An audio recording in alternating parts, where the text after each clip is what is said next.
Ela disse que eu tinha sorte de viver sob o teto dela. Sorte, era assim que ela chamava. Depois que minha mãe morreu, minha madrasta se mudou para cá com suas bolsas de grife, seu sorriso perfeito e 2 filhos adultos que nunca levantaram um dedo. Durante anos, eu cozinhei seus jantares, limpei sua bagunça e paguei por coisas pelas quais eles nunca me agradeceram. Então, uma noite, ela me olhou bem nos olhos e disse que eu lhe devia $800 por mês pelo privilégio de morar na minha própria casa. Ela não sabia da verdade. Ela não sabia que a casa que ela governava, como uma rainha, era minha. A mesma casa que meus avós me deixaram quando faleceram. Então, eu fiz o que ela jamais esperaria. Eu mostrei a ela os documentos. Eu despejei seus filhos parasitas e tomei de volta a casa de Júlio a 2 milhões, que era minha, por direito. E quando a porta finalmente se fechou atrás deles, o silêncio não pareceu vazio. Pareceu liberdade. Antes de contar como tudo aconteceu, quero saber se você está aqui comigo. Apenas diga, ouvindo, nos comentários ou me diga de onde você é. Às vezes, até a menor conexão faz uma história parecer ouvida. Obrigado. E agora, aqui está minha história. Se minha história te comover, não se esqueça de se inscrever. Cada história que compartilho é sobre o que perdemos, pelo que lutamos e o que finalmente recuperamos. Eu sou Cássio Viana. E foi assim que retomei minha casa, minha voz e a mim mesmo. As manhãs em Gramado têm um jeito estranho de fingir que são pacíficas. A luz fria se derrama sobre o Vale do Quilombo. O Lago Negro, abaixo, ainda embaçado pela neblina da noite. Por fora, nossa casa de madeira nobre poderia estar na capa de uma revista. Janelas altas, acabamento branco, o tipo de simetria sobre a qual os arquitetos escrevem poemas. Por dentro, porém, cada inspiração parecia emprestada. Cada passo soava como se precisasse de permissão. Eu acordo às 6h30, como sempre. Minhas mãos sabem o que fazer antes da minha cabeça. Moedor de café, caneca de inox, chaves. Eu olho para o corredor e vejo a moldura da foto da minha mãe, a mesma que está pendurada ali desde antes de tudo mudar. O sorriso dela sempre pousa um segundo cedo demais, como se ela soubesse que esta casa sobreviveria a ela, mas não ao seu calor. Eu toco a borda da moldura, não para limpá-la, mas para ter certeza de que ainda é real. O som de saltos está lá atrás de mim. Mara entra como se fosse dona do ar. Todas as manhãs, ela inspeciona a ilha de quartzo da mesma forma que os fiscais da alfândega verificam passaportes, o dedo traçando poeira invisível. Você tem sorte de viver sob este teto, Cássio, diz ela, sua voz mergulhada em mel, mas com gumes de aço. Eu sorrio, o tipo educado que compra silêncio. Acho que sim. Ela acena, já rolando o celular. Metade no mundo real, metade naquele que ela está construindo online. Seu roupão é branco pérola, como se ela estivesse posando para uma sessão de fotos em vez de tomar café da manhã. Theo entra cambaleando em seguida, descalço, moletom meio vestido, tigela de cereal já tilintando antes mesmo de ele se sentar. Ei, cara, pode limpar esse respingo? Ele dá um sorrisinho quando o leite espirra no mármore. Nah, você é melhor nisso. Ele desliza a tigela para frente como um rei aguardando ser servido. Dália vem em seguida, celular na mão, ring light já ligada. Só um segundo. A iluminação está perfeita. Ela cantarola, tirando uma foto para o story. Manhã de outono aconchegante, vibes de família, diz a legenda, mesmo enquanto a cozinha cheira a torrada, queimada e arrogância. Geraldo aparece por último, ombros curvados, gravata torta, segurando plantas enroladas. Bom dia, ele murmura, sem me encarar. Indo para a obra cedo? Eu confirmo. Tudo bem, pai. Ele pausa. Vamos conversar mais tarde. Hoje à noite. Eu conheço esse tom. Significa não aqui. Não agora. Talvez nunca. A cozinha zumbia com a máquina de expresso, notificações de celular. Os suspiros de Mara. Eu pego minha jaqueta. Antes de sair, olho para os suportes de aço da varanda. Aqueles que eu mesmo substituí no inverno passado. Eles mantêm o deck firme, invisíveis, porém essenciais. Ao contrário das pessoas lá dentro, esses suportes sabem o que significa integridade. Uma casa não se mantém de pé por ser bonita, mas porque algo invisível a mantém ereta. Mara me chama. Jantar hoje à noite. Conversa de família. Sua voz se enrola ao redor das palavras conversa de família, como se fosse um comunicado à imprensa. Eu aceno, sem me virar. Na varanda, o ar parece mais rarefeito, mais livre. Eu sussurro. Se uma casa precisa de ar para respirar, quem tirou o oxigênio desta? Eu já sei a resposta. Hoje à noite, eles vão querer falar sobre dinheiro. Ao entardecer, as montanhas da serra desaparecem atrás de uma chuva fina. As luzes da cozinha piscam douradas contra o vidro, refletindo uma família que parece mais encenada do que sentada. Mara está na ilha, papéis empilhados ordenadamente ao lado de uma vela rotulada como equilíbrio. Seu tom é doce, gerencial. Cássio, já que você está com um emprego estável agora, acho justo começarmos a dividir as despesas. $800 por mês, mais as contas de consumo. Você é um adulto. É hora de contribuir. Eu coloco minha bolsa no chão lentamente. 800 para morar aqui. Ela acena, sorrindo como uma coach de vida em um comercial. Exatamente. É uma questão de justiça. Eu olho para Theo, que está grudado no celular, ainda com o headset gamer. Então, justiça, eu pergunto. Isso inclui o Theo? Ele ri sem levantar o olhar. Estou construindo meu canal, cara. É um investimento. Dália ajusta o ângulo da câmera, murmurando. Todos nós nos apoiamos, de maneiras diferentes. Mara responde por eles. Eles ainda estão se estabelecendo. Um está na faculdade, o outro crescendo um negócio. Você já tem um salário. A lógica dela se dobra ordenadamente ao redor dos filhos dela e me espreme para fora. Geraldo está sentado na ponta da mesa, mexendo nos óculos. Talvez a gente deixe isso para depois, Mara. Ele diz, com a voz cansada. Vamos conversar amanhã. Ela pousa uma mão bem feita em seu pulso. Não, isso importa agora. Eu assisto à troca como um espectador da vida de outra pessoa. Claro, eu digo calmamente. Podemos conversar amanhã, durante o jantar. Todos devem estar presentes. Ela se ilumina, pensando que ganhou alguma coisa. Perfeito.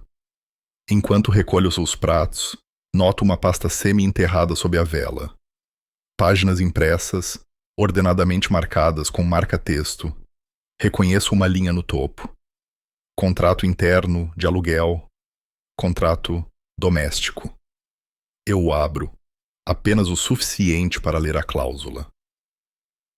O proprietário retém o direito de inspecionar os aposentos pessoais do inquilino, mediante aviso razoável. Minha respiração fica presa, mas consigo sorrir. Pego meu celular, tiro uma foto e deslizo a pasta de volta antes que alguém veja. Mara cantarola, rolando o celular novamente, alheia. Eu saio. A chuva roçando meu rosto, fria. A luz da varanda brilha contra a névoa. Meu celular vibra. Uma mensagem de um número desconhecido. Aqui é Graça Lemos. Precisamos conversar. É sobre o arquivo da propriedade dos seus avós. Vem ao meu escritório amanhã de manhã. Meu peito para. Graça, a amiga mais próxima da minha mãe. Um nome que eu não ouvia há anos. Eu encaro a tela, sem saber se estou sonhando ou acordando. Abaixo da mensagem, vejo meu reflexo na porta de vidro, cansado, calmo, mas com os olhos mais afiados do que antes. Eu respondo: estarei aí às 9. Lá dentro, ouço Mara instruindo Theo a arrumar a sala de estar, porque teremos uma reunião de família amanhã. Sua voz goteja controle. No entanto, algo dentro de mim parece mais firme do que esteve em anos. Eu volto para o meu quarto, pego meu antigo caderno de engenharia e abro em uma página em branco. Escrevo a data e faria em seguida uma única linha. Se um telhado precisa de estrutura para ficar de pé, talvez essa estrutura esteve aqui o tempo todo. Eu apenas não tinha olhado de perto o suficiente. A chuva continua batendo na janela, constante como uma contagem regressiva. Amanhã, a planta desta casa, aquela desenhada em silêncio e medo, começará a mudar. O escritório de Graça ficava no 12º andar de um prédio de vidro no centro de Porto Alegre, silencioso o suficiente para ouvir o zumbido da cidade lá embaixo. Ela estava mais velha agora, o cabelo prateado, os olhos ainda afiados daquele jeito que as pessoas que viram demais costumam ter. Quando ela deslizou a pasta pela mesa, minhas mãos tremeram antes mesmo de eu abri-la. Os papéis dentro eram finos, mas pesados, o testamento em vida que meus avós haviam assinado em 2019. Cada linha estava digitada, limpa, legal, final. Meu nome, impresso em tinta preta, onde beneficiário e único proprietário estavam ao lado. Graça adicionou um envelope menor, selado em papel creme. Sua avó deixou isto para você, ela disse suavemente. Dentro, a caligrafia dela se curvava nos mesmos laços delicados que ela usava para rotular os biscoitos de Natal. Não deixe ninguém transformar você em um convidado em sua própria casa. Fiquei sentado ali, encarando aquela linha, 8 palavras que pareciam uma chave. Graça continuou falando sobre as leis estaduais, direitos de propriedade e o fato de que no Brasil a gravação com o consentimento de apenas uma das partes era válida, mas tudo o que eu conseguia ouvir era aquela única frase em loop na minha cabeça. Quando saí, meu peito parecia mais leve e mais pesado, tudo ao mesmo tempo. Naquela noite, a cozinha parecia encenada novamente. Velas acesas, pratos arrumados, um leve cheiro de perfume caro e frango assado. Mara adorava fazer momentos comuns parecerem sessões de fotos. Vamos oficializar isso. Ela começou, deslizando uma pilha de papéis em minha direção. Como todos estão sob o mesmo teto, acho que um acordo por escrito mantém as coisas justas. Ela disse justas, como se tivesse registrado a marca. A primeira página tinha um título: Contrato Interno de Aluguel, Residência Viana, Sheridan. A versão dela de justiça tinha marcadores: datas de vencimento do aluguel, multas por atraso, direitos de inspeção. Theo estava ouvindo pela metade, enfiando pão de alho na boca, enquanto Dália apoiava o celular contra um vaso, enquadrando a mesa. Reunião de família, ela sussurrou para a ceia. Pô para a câmera. Eu olhei para Geraldo, do outro lado da mesa. Pai, eu disse, calmamente. Esta casa em que estamos sentados, em nome de quem ela está? Ele piscou, incerto. É de todos nós, não é? Eu sorri levemente. Vamos esclarecer isso. Tirei meu celular do bolso, liguei o viva-voz e disquei para ele. O ele real, aquele que ainda estava em seu escritório, não sentado aqui, tentando sobreviver ao olhar de Mara. Oi, pai. Pergunta rápida, O testamento que o vovô e a vovó assinaram em 2019. Para quem eles deixaram a casa. O silêncio foi mais longo que uma respiração. Eu podia ouvir papéis farfalhando. A voz dele, lenta, resignée. Eles deixaram para você, Cássio.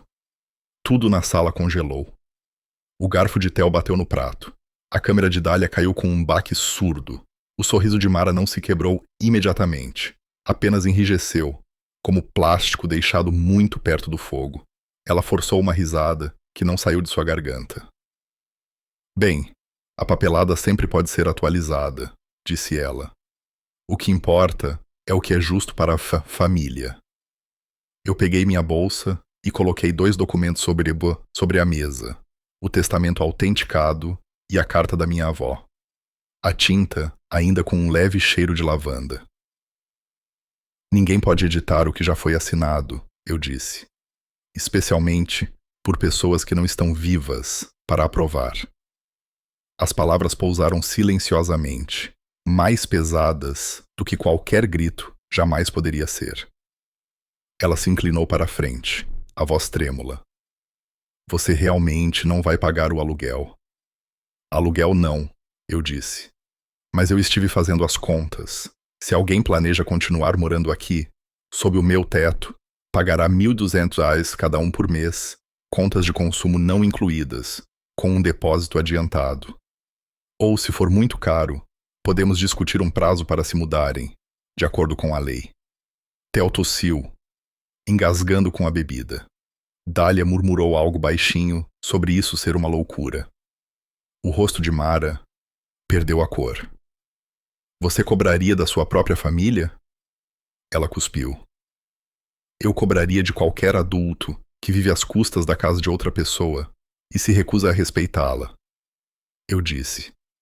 Minha voz não se alterou. Não precisava. O silêncio que se seguiu se estendeu o suficiente para parecer físico. Juntei os papéis de volta na pasta. A risada de Mara voltou, nervosa e embargada. Não vamos transformar isso em uma batalha legal, querido. Eu prefiro que não. Eu disse, me levantando. É por isso que estou dando opções a todos. Mais tarde, lavei a louça sozinho. Da porta da cozinha, pude ouvi-la sussurrando ao telefone, a voz aguda e baixa. Precisamos tirá-lo daqui, ela disse. Diga a ele que é pela saúde mental dele. Faça parecer preocupação. Eu apertei gravar antes de perceber que estava fazendo isso. Meu polegar pairou sobre o círculo vermelho.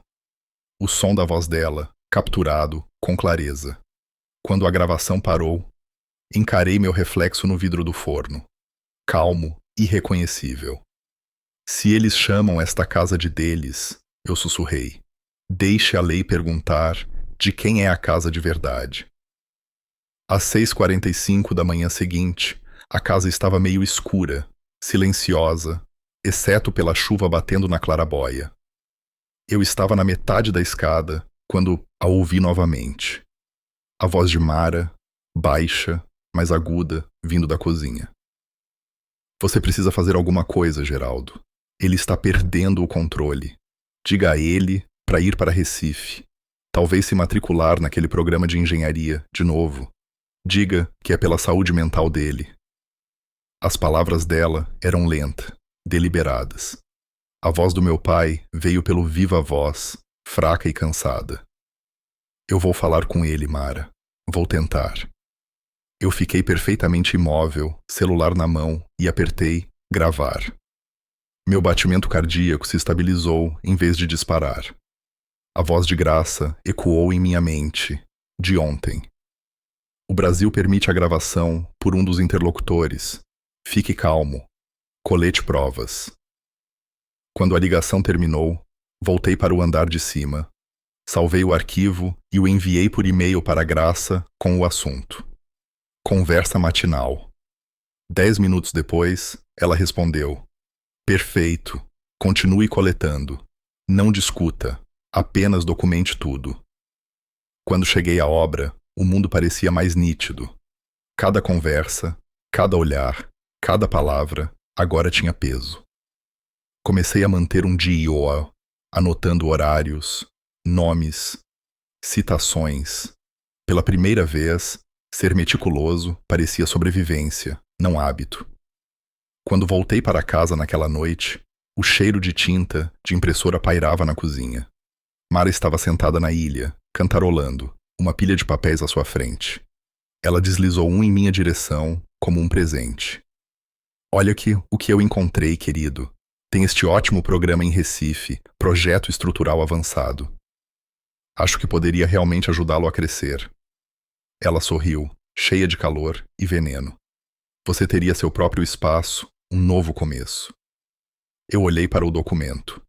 Logotipo de universidade falso. Data errada. Meu nome estava escrito corretamente, no entanto. Essa parte ela deve ter praticado.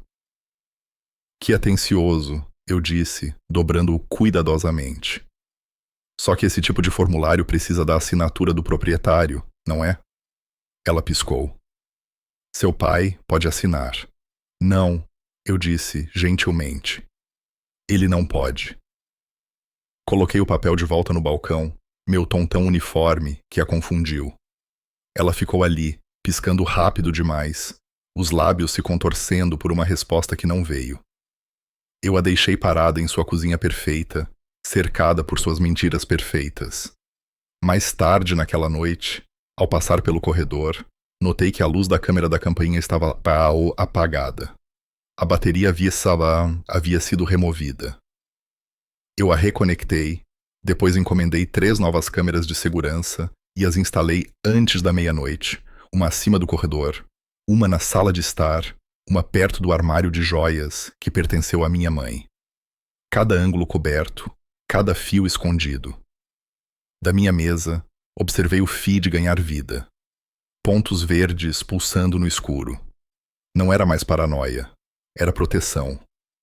Antes de dormir, abri meu notebook e criei uma nova pasta. O nome me veio instantaneamente. Falha estrutural. Mara Sheridan Viana. Transferi as gravações, a foto do falso formulário de inscrição e os registros do meu caderno. O cursor piscava na parte inferior da tela. Digitei a última linha da noite. Dia 1 da reconstrução da estrutura. Lá fora, a chuva havia parado, mas o ar ainda tremia como algo prestes a rachar. Fechei o notebook. O reflexo do meu rosto fraco na tela. O reflexo de um homem que finalmente parou de tentar viver silenciosamente em uma casa construída sobre o barulho de outra pessoa. 2 dias se passaram após a reunião de família, e a casa ficou estranhamente silenciosa. Até as paredes pareciam estar prendendo a respiração. A luz da tarde entrava pelos painéis de vidro, atingindo a poeira no ar como partículas flutuantes de ouro. Eu cheguei em casa da obra, cansado, ainda cheirando levemente a aço e poeira, pronto para me trocar e descansar. O silêncio parecia perfeito demais. Então eu vi. O armário de vidro no corredor, aberto, a pequena chave de prata ainda na fechadura. Dentro, a prateleira superior estava revirada. O colar de safira da minha mãe, aquele que minha avó Nora lhe dera no dia do seu casamento, havia sumido. A corrente era de ouro fino, a pedra de um azul profundo, com uma pequena gravação atrás. Para a mulher que nunca parou de construir. Fiquei ali por 1 minuto inteiro, sentindo cada respiração arranhar minha garganta. Não era apenas uma joia. Era o último vestígio do toque dela nesta casa. Virei-me para o meu notebook. As novas câmeras que eu havia instalado zumbiam silenciosamente ao fundo. Abri o feed da sala de estar, rolei pela linha do tempo e congelei. Lá estava ela, Mara. Cabelo perfeito, postura perfeita, agachada em frente ao armário. Sua mão deslizou para dentro, depois para dentro de sua bolsa. Um rápido olhar por cima do ombro, então ela se afastou como se nada tivesse acontecido. Enviei a filmagem para a Graça. Ela ligou quase instantaneamente. Não a confronte ainda, disse ela. Isso é roubo, sim, mas mais importante é evidência. Deixe as ações dela terminarem de escrever a história por nós. Eu assenti, embora ela não pudesse me ver. Imprimi quadros estáticos da filmagem, rotulando cada um com o horário, e os coloquei em uma pasta intitulada Interferência de Propriedade. Quando Mara chegou em casa naquela noite, eu estava sentado à mesa da cozinha, café fumegando ao lado da minha mão. Eu não parecia com raiva, apenas cansado. Ela jogou a bolsa no balcão e começou a tirar o casaco. Dia difícil? Perguntei, minha voz calma. Você talvez queira checar sua bolsa antes de dormir, eu disse suavemente. Acho que você esqueceu de colocar algo de volta. Eu odiaria que a polícia encontrasse antes de você. O rosto dela ficou da cor de leite. Ela não respondeu, apenas foi direto para o quarto, seus saltos ecoando no chão.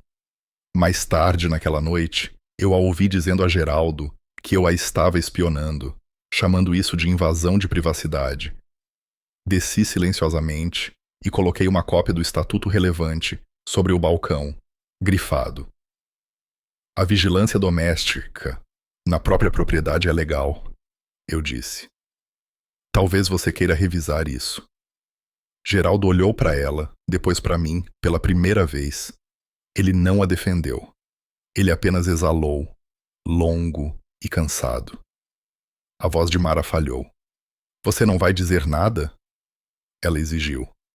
Ele balançou a cabeça. Eu não posso proteger alguém que está errado, Mara. O silêncio dela depois foi mais agudo do que sua raiva. Foi a primeira vez que ela pareceu com medo. 1 hora depois, meu celular vibrou. Uma mensagem de graça.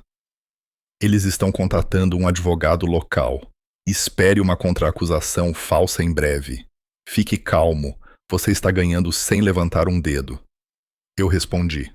Ótimo, deixe tudo vir para a luz. Quando voltei para trancar o armário, parei.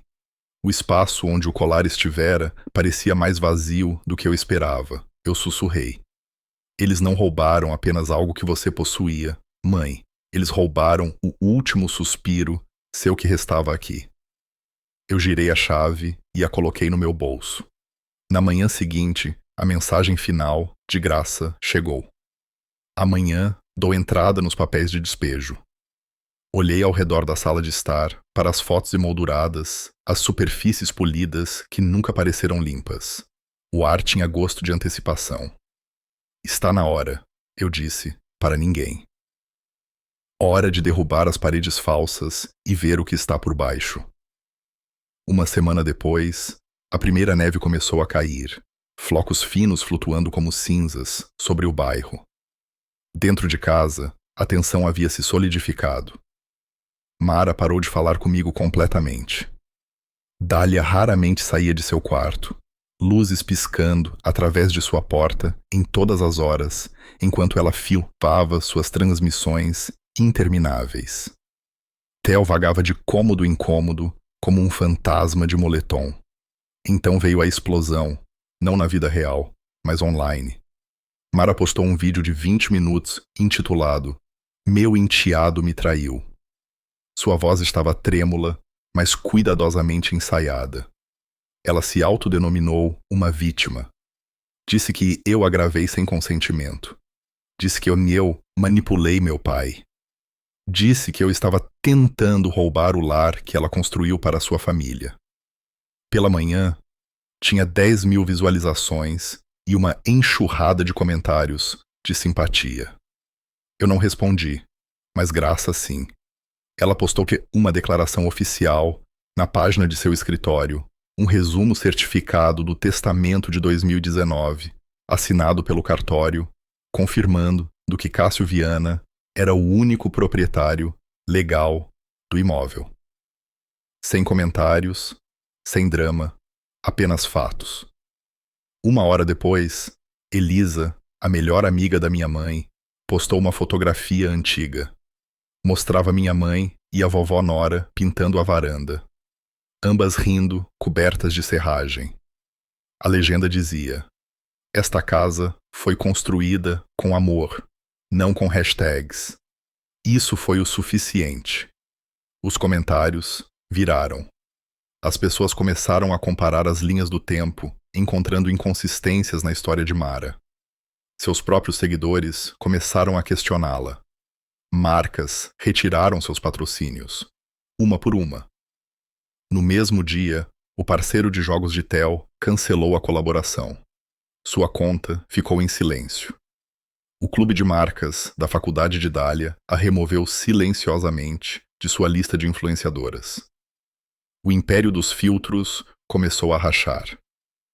Naquela tarde, uma viatura da polícia parou na entrada da garagem.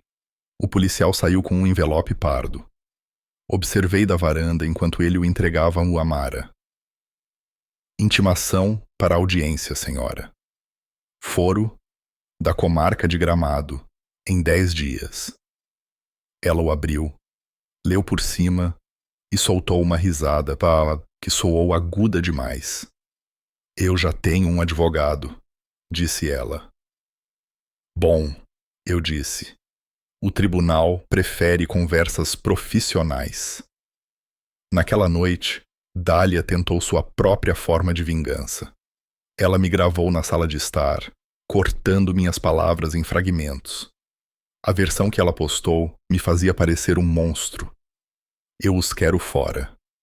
Acumulou visualizações rapidamente. Um tribunal digital de estranhos prontos para julgar.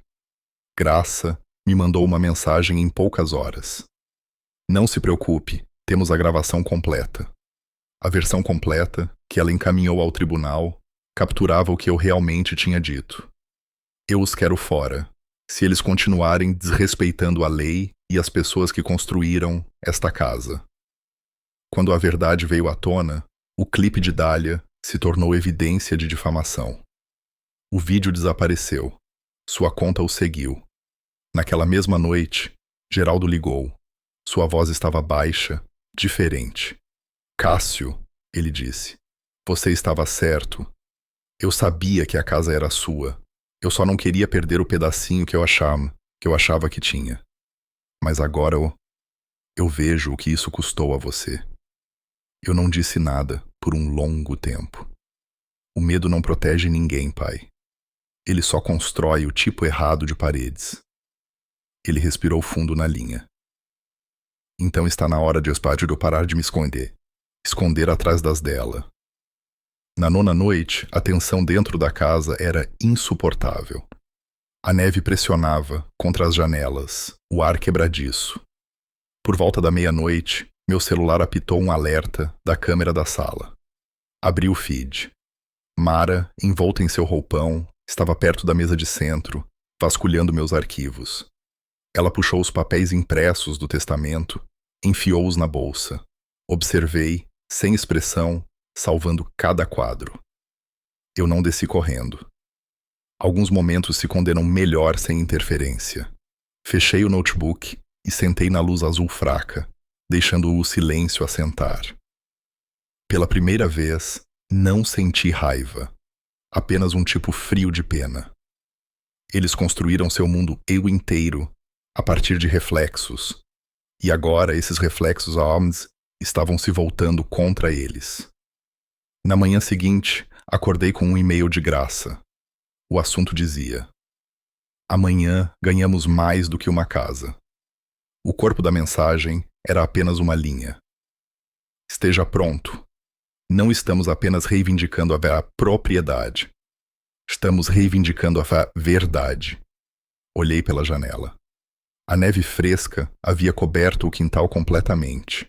Os rastros da noite anterior já haviam sumido. Parecia uma página em branco, um recomeço. Logo, não haveria vestígios daqueles que pensaram que poderiam reescrever a fundação da casa de outra pessoa. Fechei a cortina suavemente e exalei. Amanhã tudo mudaria. O inverno fazia o fórum parecer mais velho do que era. A neve pesava sobre o telhado, o céu, da cor de metal opaco, as calçadas, salgadas e escorregadias. A sala de audiências 3 era menor do que eu esperava. luzes fluorescentes, madeira que vira discussões demais. A juíza, uma mulher na casa dos 50 anos com a quietude de um lago na montanha, sentou-se e pediu as declarações iniciais. O advogado de Mara levantou-se primeiro. Ele era polido, suave e bom em soar indignado, sem realmente levantar a voz. Ele me pintou como ingrato, um homem adulto explorando seu pai, jogando a família na rua. Mantive meus olhos na mesa, mãos espalmadas, respirando devagar, como Graça me ensinara. Quando chegou a nossa vez, Graça não fez pose. Ela abriu seu notebook, conectou-o à tela do tribunal e exibiu o primeiro documento como se fosse uma terça-feira qualquer. O testamento de 2019 apareceu. As assinaturas dos meus avós, largas e firmes. O selo do cartório brilhava no canto.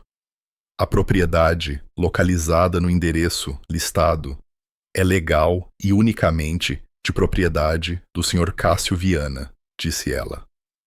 Sem herança, compartilhada, sem ônus. A linguagem era simples, final. Eu podia sentir o ar sair do lado de Mara na sala. Seu advogado levantou-se para objetar, alegando incerteza, solicitando uma revisão de autenticidade. Graça deslizou a cópia, autenticada, para o escrivão e seguiu em frente.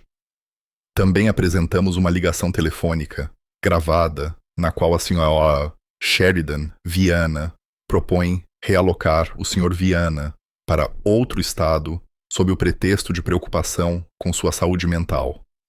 E um vídeo de segurança capturando a senhora Sheridan Viana removendo um colar de safira de um armário trancado de propriedade do Sr. Viana. A juíza levantou a mão. Deixe-me ouvir a fundamentação. Graça explicou o padrão de consentimento de uma parte do Estado e o direito de um proprietário de monitorar áreas comuns de sua própria casa. A juíza assentiu uma vez. Admitido. A sala mergulhou em um silêncio que parecia o primeiro real que eu ouvia em meses. Mara se levantou de um salto, a voz falhando. Isso é invasão. Ele estava me espionando na minha própria casa. A juíza fixou o olhar. Senhora, a advogada estabeleceu uma base legal adequada. Sente-se.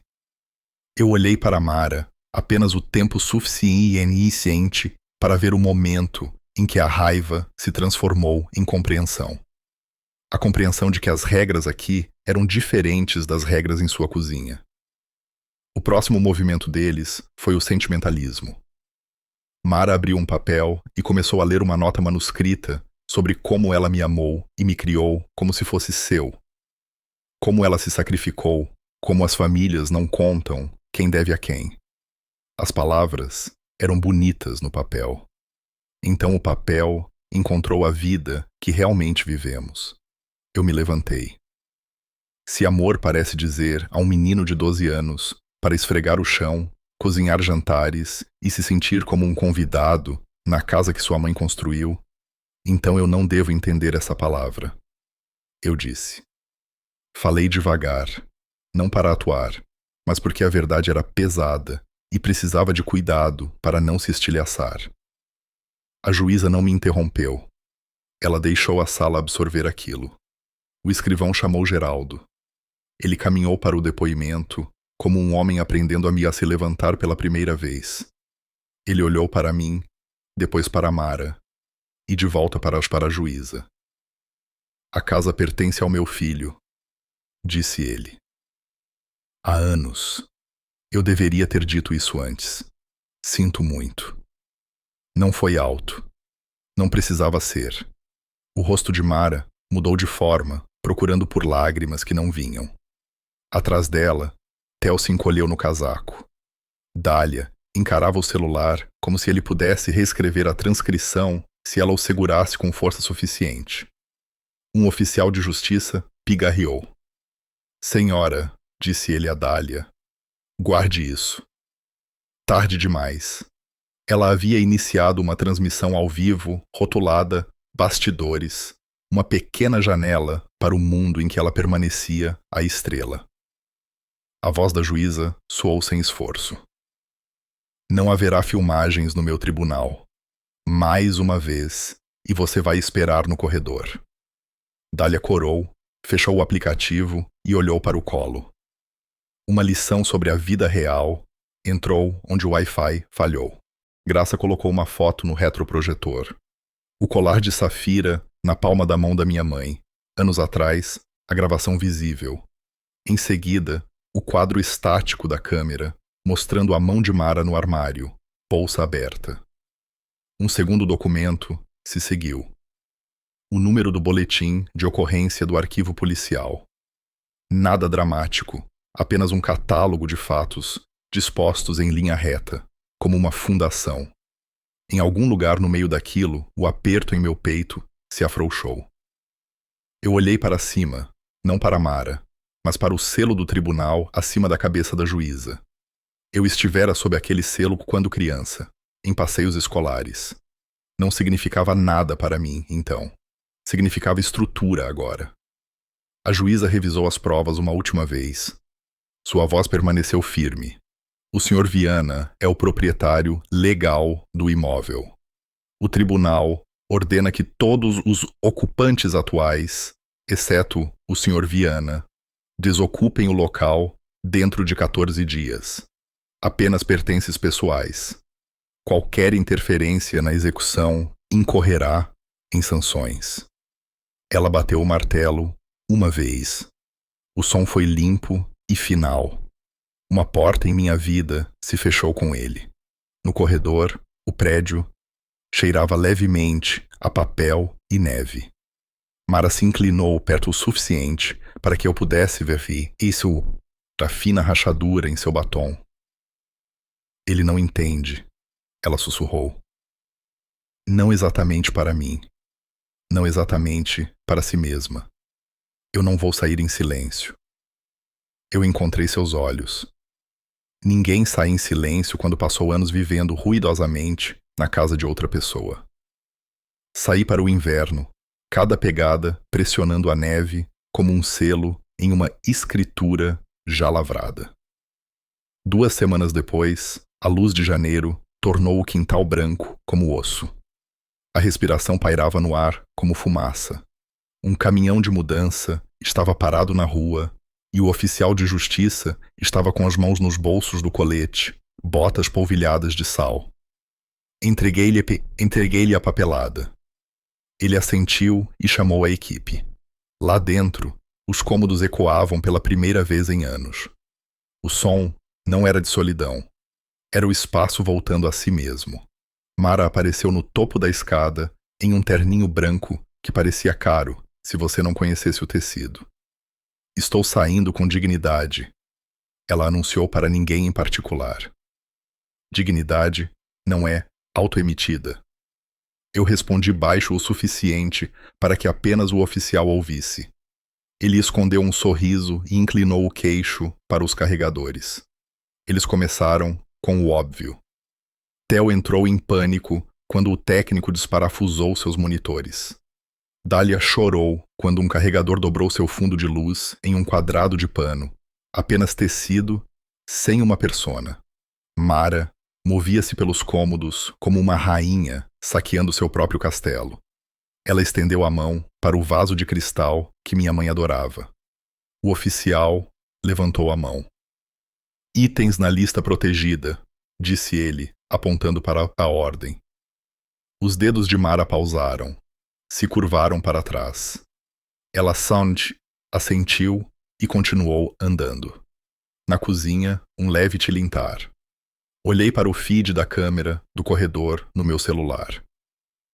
Mara havia se virado do carregador, a mão deslizando para o forro interno de seu casaco, guardando algo pequeno e brilhante contra o quadril. A câmera viu. Eu não a impedi. Evidência não precisa de um discurso. Precisa de um registro de data e hora. Ela passou por mim sem me encarar, e por um momento senti mais tristeza do que raiva por uma pessoa que ainda acreditava que o que não estava pregado pertencia a ela.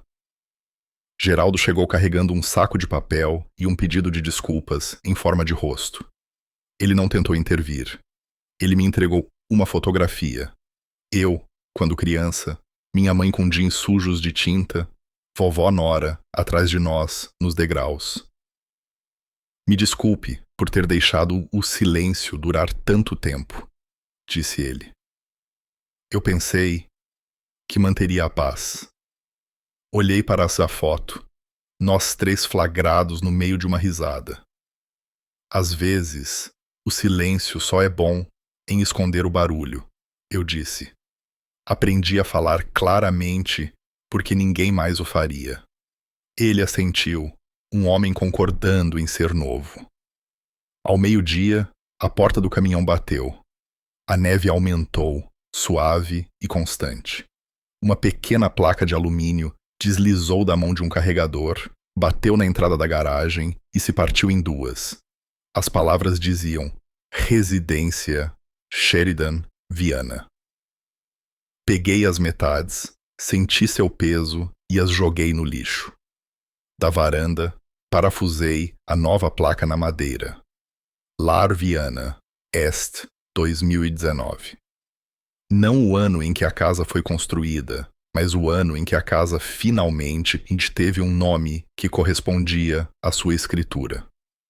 A noite caiu cedo, como acontece em janeiro. O oficial registrou seu relatório final e me desejou uma noite tranquila. Meu celular vibrou mais uma vez. Graça. O incidente do colar está registrado. Ela não vai contestar. Caso encerrado. Desliguei o celular e o coloquei de lado. A chaleira assobiou. A xícara aqueceu minhas palmas. E quando abri a janela, o frio entrou, fino e limpo. Do outro lado do lago, as luzes das varandas piscavam em outras casas. O reflexo alcançou a parede da sala e balançou ali como uma respiração lenta. Depois daquele dia, as consequências encontraram seu nível. Mara mudou-se para a casa da irmã em Caxias do Sul. Depois, desapareceu online quando as plataformas pararam de ouvi-la. Theo vendeu sua torre e monitores para dar entrada em um quarto no porão e pegou o turno da noite em uma loja de conserto de computadores. Dália deixou o apartamento grande perto da faculdade e pegou uma cama no dormitório com um armário estreito. Sua próxima postagem dizia que ela estava aprendendo a humildade. Os comentários foram mais gentis do que ela merecia e mais do que ela estava acostumada. Geraldo alugou um apartamento de um quarto nos arredores da cidade. Ele ligava às vezes, não para consertar nada, apenas para saber se eu tinha comido. Sua voz soava como alguém saindo de um longo corredor para o luz do sol. Eu comecei a reconstruir, como se faz quando uma estrutura esteve carregando cargas para as quais não foi projetada. O antigo quarto de Theo tornou-se meu escritório de design, mesa de desenho perto da janela. Amostras de aço na prateleira, modelos dispostos em uma linha que parecia um mapa para fora da última década. O quarto de Dália tornou-se uma sala de leitura, com uma cadeira voltada para o lago e uma luminária que torna o inverno mais quente. O espaço de meditação de Mara, antes cheio de incenso e espelhos, tornou-se nossa sala de memórias. Coloquei a foto da minha mãe lá, ao lado da carta da vovó Nora. O colar de safira foi para uma nova caixa de vidro aparafusada na parede, com alarme. Não porque eu precisasse guardá-lo de ladrões, mas porque eu precisava mostrar a mim mesmo que algumas coisas nunca mais ficarão desprotegidas. Elisa se mudou para o pequeno quarto dos fundos. Ela apareceu com uma caixa de receitas na caligrafia da minha avó e uma risada que combinava com esta casa melhor do que qualquer música. Na primeira noite, fizemos cuca de maçã com canela. O cheiro viajou pelo corredor e sentou-se nas escadas como um gato. Abri a porta da sala de memórias e deixei o vapor entrar, como acender um incenso, não para fantasmas, mas para gratidão. Comemos na ilha, sem câmeras ou legendas. A superfície finalmente parecia limpa. Mais tarde, peguei meu caderno e escrevi a entrada que eu estava esperando para escrever por anos. Eles disseram que eu tinha sorte de viver sob o teto deles, mas eles é que estavam vivendo sob o meu. No final, eu não queria a vitória tanto quanto eu queria ouvir a madeira se expandir à luz do sol. O som de uma casa que finalmente pertence à pessoa que a ama.